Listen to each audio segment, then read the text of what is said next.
Okay, so here we are with part 2 about plasma, parasites, and metal. So something that I found really interesting was that plasma, we actually in school learn about 3 types of the elements. So there's gas, water, and a solid, but there is a 4th one, and that is plasma.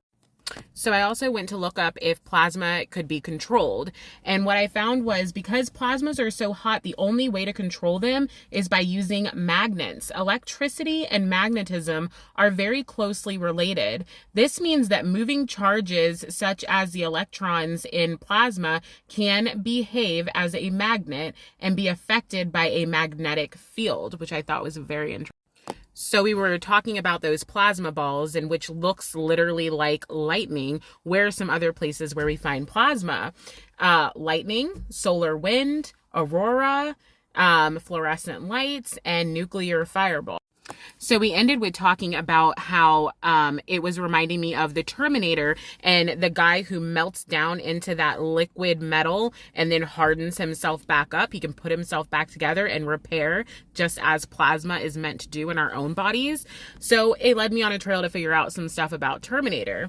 So Skynet had developed the technology to grow living tissue, which is also known as cyborg tissue, over the endoskeletons of Terminators as a living tissue infiltration outer sheath to make it become an infiltrator, allowing the machine to infiltrate the resistance, that's a lot of infiltration, as well as generate the bioelectric field necessary to send the Terminator units from the past to the future. So here we go with the weaving again. There's a device utilized to grow the living tissue over endoskeleton, which acts like weaving. It can also repair any damaged living tissue.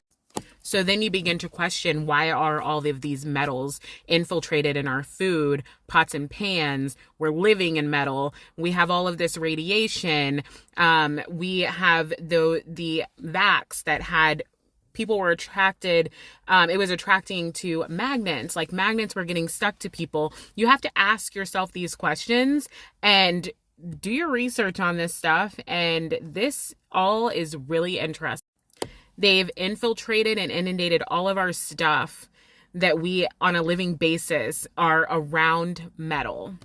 And as we stated in part 1, was that parasites are attracted to heavy metal areas within our bodies. They're attracted to metal. Then it makes you question whether or not they're making us into cyborgs, us into the AI. Think of Divergent and the mind control. What do y'all think?